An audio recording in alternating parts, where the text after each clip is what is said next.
Assalamualaikum warahmatullahi wabarakatuh. Waalaikumsalam warahmatullahi wabarakatuh.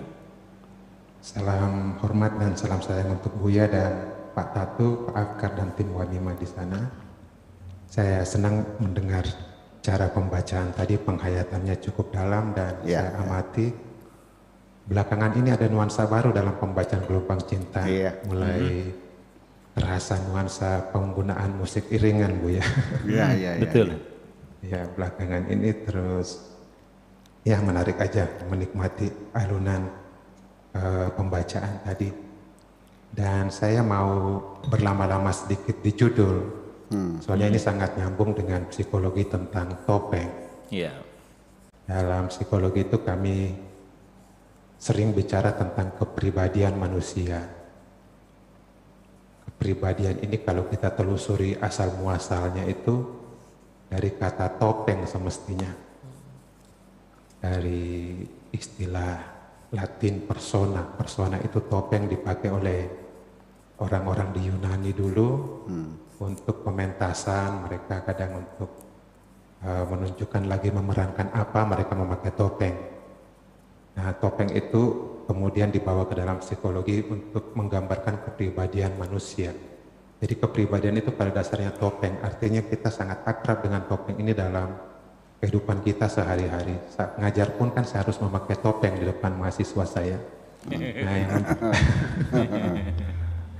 yang menjadi pertanyaan sekarang adalah apakah topeng itu saya pakai dalam keadaan sadar atau enggak.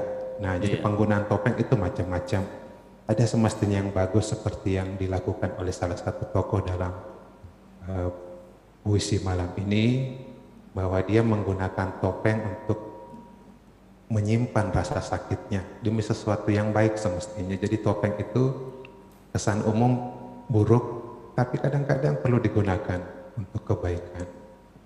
Nah, saya masuk ke cerita. Tokoh sentral malam ini naksir berat rupanya dengan wanita itu, tetapi wanita itu kemudian harus memilih wanita lain. Kenyataan itu membuat pria ini memasang topeng. Dia itu kesakitan semestinya, tapi dia memasang topeng karena wanita yang dicintainya memilih pria lain tadi. Nah, wanita yang dengan pilihannya itu kemudian juga menghadapi masalah karena dikecewakan oleh pria yang dicintainya, dan dia punya rasa malu dengan keputusannya itu. Dia pergi menyendiri sampai harus dicari ke sana kemari. Terus tokoh sentralnya ini konsisten dalam cinta. Ini mungkin yang perlu kita soroti bareng-bareng di sini. Konsistennya dalam cinta luar biasa. Cintanya tidak luntur, kualitasnya terjaga, bahkan digambarkan membengkak, membesar dari waktu ke waktu. Dia menjaga itu, merawatnya. Cintanya ditopang ketulusan, bukan seperti pria yang menyakiti wanita yang disayanginya itu. Cintanya ditopang hasrat saja, sehingga gampang luntur. Hasrat itu kan sifatnya begitu tercapai dia mengendor, gampang luntur, dan itu ya cinta yang lemah semestinya, gak ada ketulusan di situ. Terus tergambar di bagian akhir itu bagaimana cintanya itu terjaga betul, dan disitulah topengnya ditanggalkan di bagian akhir itu. Nah, poin-poin yang saya tangkap ini cukup banyak juga. Pengalaman dengan orang lain yang kita pilih sebagai kekasih itu bisa menyisakan rasa kecewa, tetapi hidup harus dilanjutkan dengan senyum. Life must go on dengan senyum, dengan smile. Terus yang terpenting dalam hubungan adalah perhatian. Perhatian ini nggak boleh diragukan untuk diekspresikan dengan saling bermanja-manja, satu memanjakan yang lain dimanjakan. Di sini diberi ibarat hubungan ayah ke anak, harus relasi itu cair sambil ada perhatian di dalamnya, itu pasti awet relasi yang cair. Lalu pengalaman buruk dengan orang lain membuat kita belajar semestinya mengenali orang lain, mengenali manusia, dan jadi lebih hati-hati dari pelajaran itu. Lalu lepaskan masa lalu tanpa tanggung. Nah, ini ada dua ibarat bagus di sini. Lepaskan seperti membuang, maaf, ingus ya, bersin. Dan yang ibarat kedua itu sapu bersih, jangan ragu. Dan ini yang saya temui betul. Seringkali ada orang yang masih membawa masa lalunya, mau mencoba meninggalkan masa lalunya, tapi di laptopnya itu masih banyak gambar-gambar orang-orang di masa lalunya. Nah, ini menjadi apa namanya, tanggung pelepasannya, nggak lepas betul. Ya, terus perlu juga di sini kita bedakan dalam relasi itu, relasi cinta khususnya, apakah cinta itu warnanya insting kah? Insting itu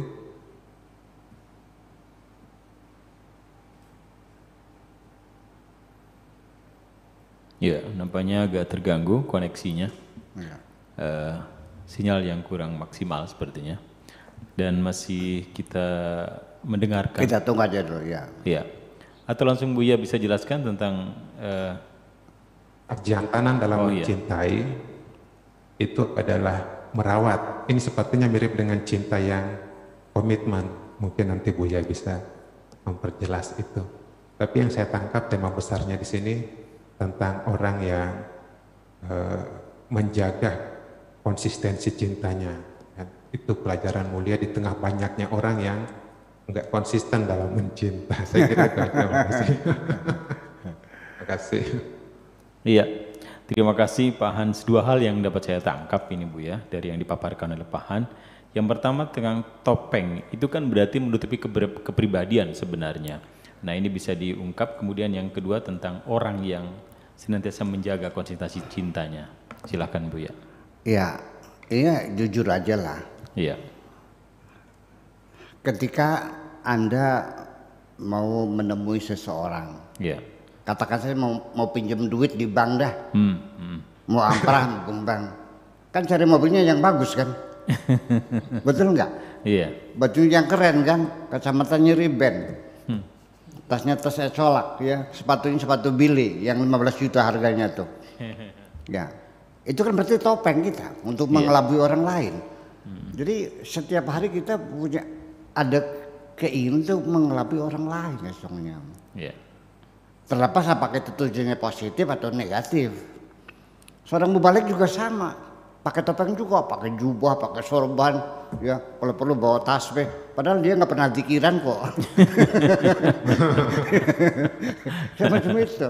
Jadi ya itulah yang dimaksudkan dengan menampilkan kepribadian yang bukan yang genuine ya, bukan yang aslinya. Bukan yang aslinya. Itu selalu ada. Ya, jadi artinya bahwa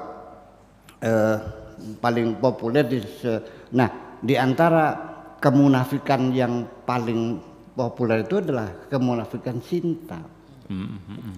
Dan kadang-kadang kita sendiri tertipu sendiri. Kita tidak bisa mengidentifikasi perasaan yang bergejolak ini apa sebetulnya. Ternyata cinta itu adalah kagum dan hormat, bukan nafsu dan syahwat. Orang itu cinta tergebu-gebu, tapi ternyata dorongan syahwat. Cinta itu tidak ada hubungan dengan syahwat. Syahwat itu hanya sebagai kembang-kembangnya sajalah pada akhirnya mah. Iya. Semua, nah ketika cinta yang bersifat syahwat karena melihat kecantikannya, karena melihat pahanya, kita kan bersahwat. Yang semacam itu kan sebetulnya kan belum disebut cinta sebetulnya mah. Iya. Baru gairah, baru kekaguman. Makanya kan pernah saya katakan kalau Anda itu mengagumi mawar, Anda potong mawar itu bawa pulang. Tapi kalau Anda mencintainya, Anda sirami mawar itu. Betul. Supaya tetap berbunga. Saya kira begitulah bedanya. Iya. Nah cinta-cinta yang berani mengorbankan segala-galanya, itulah cinta sebagai bukti pada akhirnya perbuatanlah yang akan bisa menjelaskan apa yang sebenarnya itu. Iya. Itulah kira-kira sementara.